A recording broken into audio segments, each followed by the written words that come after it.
تعلیم جو ہے اس کو وہ ایک ہمارا اولی ایک فریضہ ہے.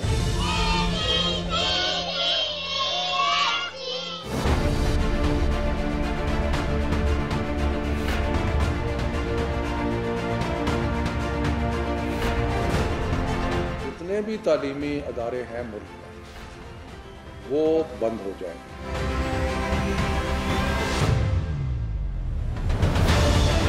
حالات کا جائزہ لے کے سارے فیصلے کیے. جو تعلیمی ادارے ہیں 15 سپٹمبر سے کھل جائیں گے.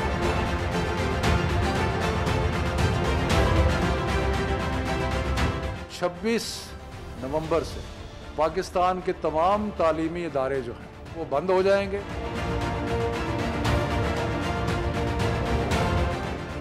18 جنوری کو 9, 10, 11, 12 کلاسز. 25 جنوری کو کلاس 1 سے کلاس 8. 1 فروری سے ساری یونیورسٹیز اور ہائر ایجوکیشن انسٹیٹیوشنز جو ہیں وہ کھل جائیں گے.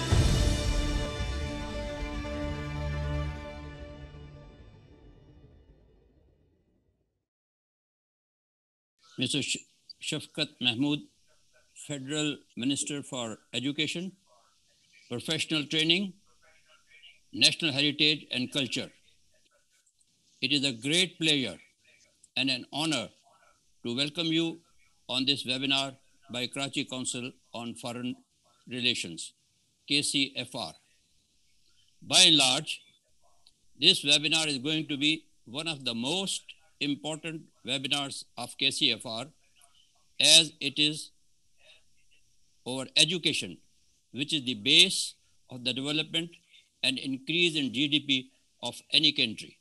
Before I come to the webinar, I would like to inform the Honorable Minister and the participant very briefly about KCFR. Sir, Karachi Council on Foreign Relations is a prominent think tank at Karachi since 2003, which deliberates mainly in the fields of foreign relations and economic affairs. After my welcome, we will request you to give your plenary address. After that, we will have question and answer session. Ladies and gentlemen, first of all, let me begin by thanking you for inviting me to this event. It's an opportunity that I always welcome, because education is a subject that has unfortunately not been in the forefront of our national psyche. We all say and we always repeat that education is the best thing, but over the last 73 years, the state has not invested as much in education as it should have. And therefore, there are a lot of problems that we face, a lot of challenges that we face.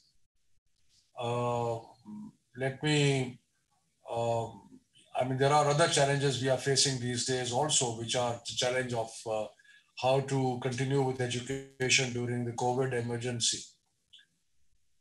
So how I'll talk about the issues is that I'll begin by talking a little bit about the challenge of education during the COVID emergency. Now, apart from the overall situation, we were suddenly faced with this unprecedented situation, which is the corona and the COVID emergency. And because there was no experience of how to tackle with it, we, even in our constitution, did not have any mechanism in the field of education which would suggest that in case there is an emergency, how the state will handle that education emergency. So we stepped forward and we made functional and effective an organization called Interprovincial Education Ministers Conference. And through that, we have been taking some really fundamental decisions: when to close the schools, when to open the schools. Last year, we took a major decision of promoting students of class 9, 10, 11, 12 who without exams, which was not an easy decision. And then we were also confronted with the challenge that if the if the schools are closed, if the education institutions are closed, how do we make up for it? How do we try and have some education continuing during this period? So we were able to very quickly, within 15 days of the closure of schools in March, we were able to launch something called the Tele School, which is broadcasting since then uh, almost 10 hours of lessons every day. Starts at 8 a.m. and continues till 6 p.m. Uh, we took an entire channel from PTV, and then we sourced content, because content is very important, and we have it going. In the meantime, we also started to work on other areas in higher education. Online learning was encouraged. All the universities went online. Of course, there were problems because a number of areas which are not covered properly by internet, and therefore some of these areas posed a real problem. Secondly, our faculty was not very well trained in online learning, so therefore that also took some time for people to get organized. So in other words, what I'm briefly referring to is that in this COVID emergency, we had a television channel going, a radio channel going, an SMS system to get feedback online wherever it was possible. But in higher education, online was introduced. I don't think there was any university which did not include it. So these are a number of quick steps that we took to challenge the COVID emergency. Then, unfortunately, while we were able to open the schools in September, again, we've had to close them in November. And then we have had to take this decision. Just a few days back, we took the decision of opening schools gradually from the 18th to the 25th to the 1st. We'll open up all the education institutions. But in the meantime, we will keep checking on how the corona situation is going on. In fact, we are going to be supporting our educational technology industry in Pakistan, which needed some help. So since we'll be sourcing from them a large number of the material that we'll be teaching through online and through teleschools and other through the radio. Therefore, we will have the ability to support different kinds of uh, different initiatives. So these innovations are ongoing. We have started a blended learning project in Islamabad, which is going to combine different kinds of technologies to see which one is an appropriate technology and at which age. So that's going to be a very important project. So in other words, the future that is stressful because of corona and but at the same time it has provided us an opportunity. We have started a distance learning uh, wing in our ministry, and we hope that over the next 6 months we will be able to develop a whole new content and new ways of getting to the children. And this will be a major step forward, because whether I hope that very soon COVID will be over, but the distance learning will continue. Out of school children is a huge challenge. Literacy rate after 73 years is unfortunately very poor. We have different statistics about it, but let's say it's in the mid 60s. So after 73 years, literacy rate and this literacy rate only means people who can write their name and maybe read a little bit. So that's a huge challenge. Even within literacy, the women the literacy rate in women is much higher. Enrollment in higher grades of the total children who should be in the higher grades is only 57%, and of that 32% of are females. So there are geographic and gender disparities, and when there was then there is a huge problem of learning poverty. Learning poverty is something that the World Bank came up with, which essentially measures the amount of learning that a student has attained over a certain period of time. And unfortunately, the figures for Pakistan were very poor, that the learning poverty was 75%. I slightly dispute this figure, but what they meant by 75% was that a class 5 student did not have knowledge of the basics of after 5 years of education. There are other serious problems in our, which are societal problems. We have a huge apartheid-like situation in education, where you have the elite schools, then you have low fee paying private schools, then you have a huge portion of government schools, and then you have the madrasa schools, and each one of them is going in their own direction. So we have, it was in a part of the Tehreek-e-Insaf manifesto. So we have gone ahead and we've started to develop a single national curriculum. In the first phase, we have developed 5 years. The first primary curriculum is ready. It has been adopted by Punjab and KP and Balochistan, plus Gilgit and Azad Kashmir, Islamabad, of course. Sindh has some reservations, but we are working with Sindh. Incidentally, let me mention one thing. All the decisions that we took during the COVID emergency and all the decisions that we are taking now, we are taking everybody along. Despite difficulties of 18th Amendment, we have decided to work with everybody. And all of these things were, decisions were taken unanimously, including the one that we took just a few days ago. So the single national curriculum is being unfolded, and inshallah will start being adopted. There will be a legislative cover, and by the next academic year, which should be in August this year, we hope that all schools and madrasas and English and Urdu and Sarkari and non-Sarkari, everybody would have the same national curriculum, which they will be teaching. We're also preparing model textbooks, but we have allowed publishers also that on our curriculum, if they want to prepare a separate textbook, which will have to be approved by the provincial boards, but the textbook boards, but they can also, so we haven't excluded textbook writing by private publishers, but we are also doing our own, developing our own textbooks. Other than that, in my ministry, there are other areas which we are focusing. Madrasa reform has been a huge effort. We had a number of meetings with Ittihad Tanzimat al-Mudaris. We signed a contract. They have agreed in writing that over the next 4 to 5 year period, all madrasas will also be teaching the national curriculum, and their students will, or FSA, FSC. Now coming to another area which has been of great importance to us, which is skill development. My ministry is also charged with the objective of professional training.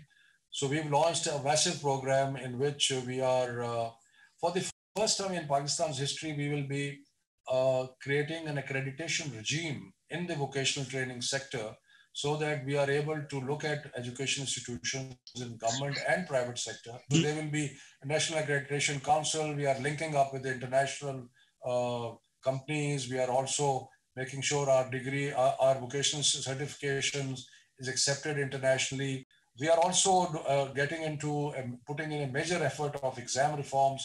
We want to do away with the rote learning ratta system, make people, start a more thinking process involved in education. So exam reforms are very much on the anvil, and very soon will be announced by the Prime Minister in the federal board. And we hope that federal board will become a kind of a role model for other boards also, so that the examination system, we're also looking at the lab kind of tests and introducing more multiple choice questions, so that students have to understand conceptually what is going on rather than just trying to do rote learning. So these are, don't want to keep talking because I want questions to come. So I'm just giving you a brief snapshot of so many different things that we are doing. And now that if there are any questions, I'll be happy to answer them.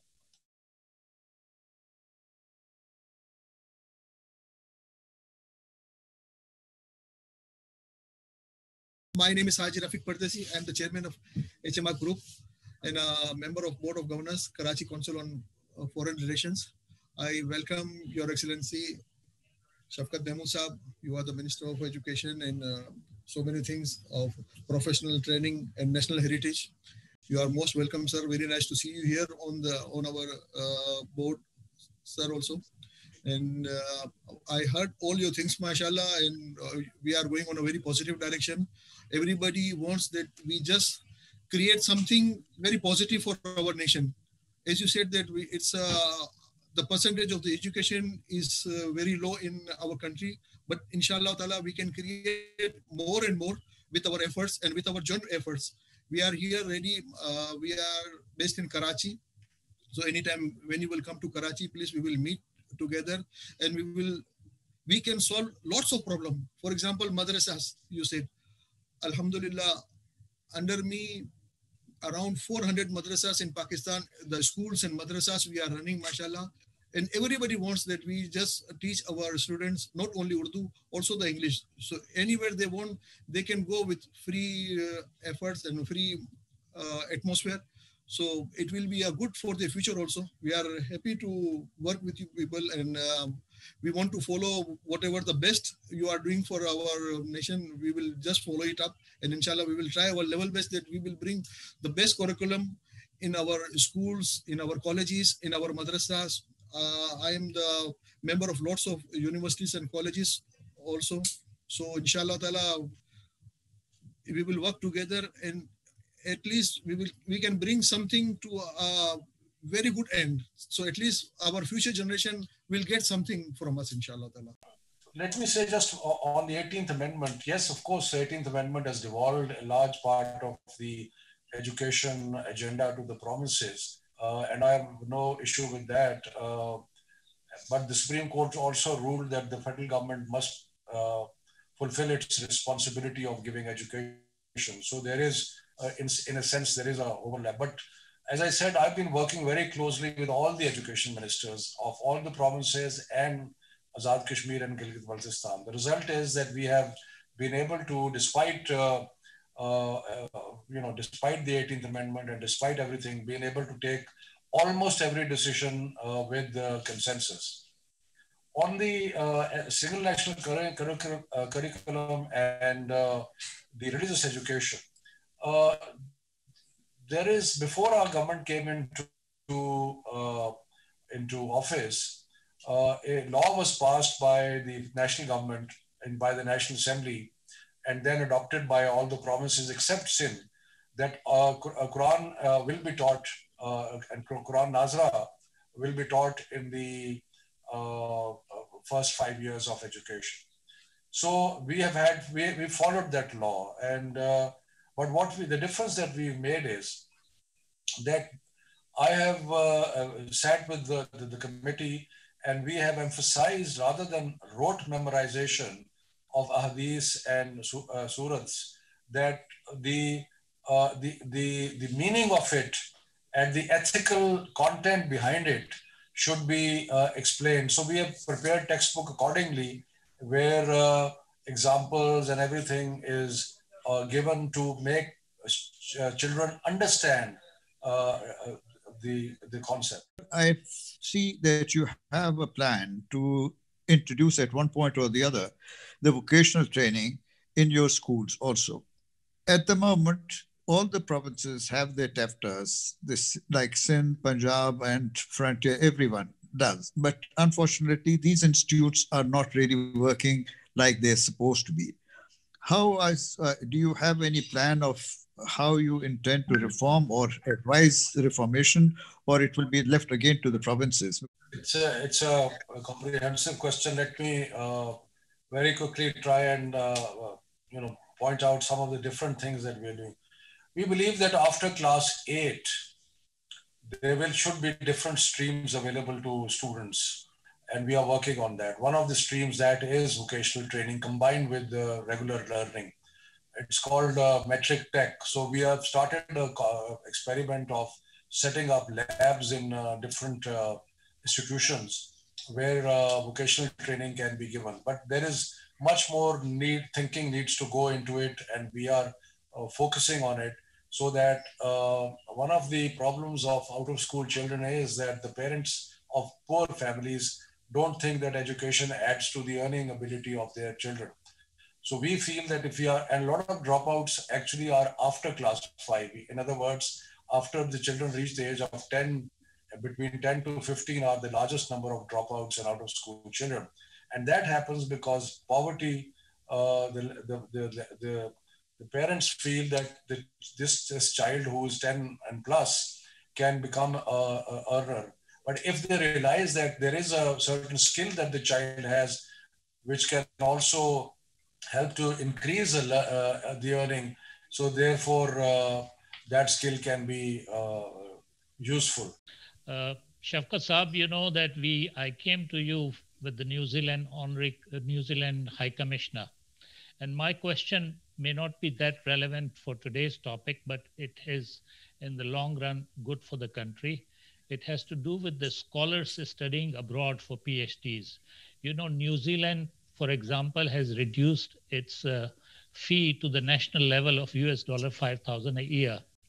Currently, there are 500 students in New Zealand pursuing their PhDs, of which 125 are scholars of HEC and 375 are doing it their own. But since taking over the government, this PTI government has not yet relaunched the scholarship program for different countries, including New Zealand. So I think it's important for this inflow to go abroad, and then some students have come back also. My request to you would be to contact the HEC with the devolution of this power. None of the provinces who have also established their higher education commission are paying attention to sending the scholars abroad. Thank you very much, sir. Slightly give you my viewpoint on this. We have at this point in time 600 PhDs approximately who are without a job in the country. We have a number of people who were sent abroad by HEC who never came back. So we have to be very, very careful when we put precious resources into higher education, meaning PhD and things like that. We have, for the first time in Pakistan's history, our government has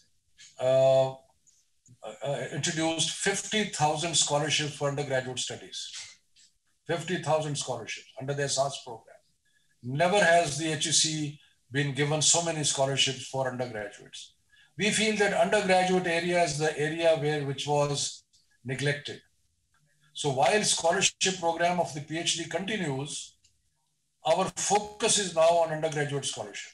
So I'm not saying that we are not going to do it. We are doing it, but our main focus now is undergraduate scholarship program, and we have taken it to unprecedented levels.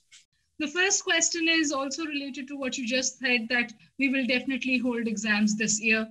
I'm your foot soldier. I teach, and I teach in one of the better universities. Just saying that holding exams is not enough. Exams is a part of a cycle. Unless learning and imparting education is ensured, saying that we will hold exams is like ticking a box. So, and we at IBA, with all the funds that we had, struggled all through this pandemic with teaching and the digital divide that is there in Pakistan. So our students in far-flung areas had serious issues. And this digital divide is across Pakistan. Just one last comment, sir. I know there's EHSAS program, and then you've done so much for education, and your Imran Khan Saab is committed to, vocational education and new institutions. But at the end of the day, the education budget has been reduced, both higher education budget and otherwise. And please tell me if I'm wrong. And if your education budget is reduced and health budget is reduced, which the two are related, what is the priority of the government? Thank you, sir. Dr. Sabha, let me answer both things. On the digital divide, when we started distance learning in a serious way during the pandemic, we obviously realized that there is a serious digital divide in the country. I, as Education Minister, took the initiative and got all the IT ministry and PTA and everybody together. And then we went to the PM. So now we are launching a major effort through Universal Services Fund, which is USF, and through other means, through the Ministry of IT, to ensure that we try and do as much as we can, increase coverage so that this digital divide is reduced as much as possible. It will take time. I'm not saying it will happen in a day. We also have a plan that fiber optic linkage must be provided to every school in the country. Will take time, but this is the way we are moving forward. In a short span, inshallah, the coverage you will notice that will start improving. I think we had a very good presentation by the Minister Saab, which gives us a lot of confidence that education will take off. I have just two very minor, very small questions. One is that we are in the midst of technological developments which are breathtaking, and it is transforming the world. So what are our plans to be part of those technological development in terms of research and development and breakthrough technologies? Yes, on the technology, I think Dr. Saab may recall that earlier on I spoke a great deal about technology. I look at technology as the something that will allow us to leapfrog many of our traditional barriers and boundaries. We will be able to do adult literacy through technology. We can reach women through technology who are not, especially girl students who don't want to go to school. We can use technology for out-of-school children. We are doing experiments in Islamabad where we are testing out different methodologies. We are discussing, there are smart boards, there are tablets, there are smartphones, especially for teacher training. So a number of different platforms and technologies we are trying. And unfortunately, there is a very good educational technology sector in Pakistan. Lots of new companies are coming into it. A lot of them are, we are translating Khan Academy, entire Khan Academy content into Urdu. So, there are a number of things that we are doing on the technology side. May I request our chairman for the vote of thanks and for his concluding remarks. Shafkat Mahmood Saab, thank you very much for having graced this webinar. It's been very interesting, and obviously it's a very important subject. And what better to start of the new year than to discuss something which really is important for Pakistan. I believe that there is a problem with the education thing because of the 18th Amendment. We do not want to go down the Yugoslav model. The Yugoslav, of course, model had a racial and religious divide. And therefore, because of devolution, we had a violent separation. We have a problems in this. We have only a racial divide. But I think we need to have a common minimum program. And we need to address what we do in this thing, because it is, we have seen this, things happening here which really are counterproductive to the continuation of good education. For example, textbooks, things like that. Single national curriculum is a good idea. And I think you must really sort of work on this in doing after the Senate elections in March to make sure that the 18th Amendment is modified in order to have at least a common minimum program as far as education is concerned. This is very important. Number two, one thing the pandemic has taught us is the mortar and bricks is not enough. Mortar and bricks, we can take advantage. We can do double shifts at schools. We can do stage-wise the thing, etc. Because very good thing that you're interested in investing in tablets and all that, that technology can expand the reach of education so that no child actually is left without education. I think you've said something very nice about public-private partnership, and I think we need really to go down that route. But the most important thing is the common minimum program and also the textbook. I think you need to really revisit your policies about the textbooks. Because if you give the textbooks down to the provincial level, I think you're going to have a schmozzle of the highest order, which is already happening as we see it. So thank you very much, Shafkat Saab. Thank you very much for gracing this occasion. And I look forward in the future to, for having you again to discuss this important subject. Thank you.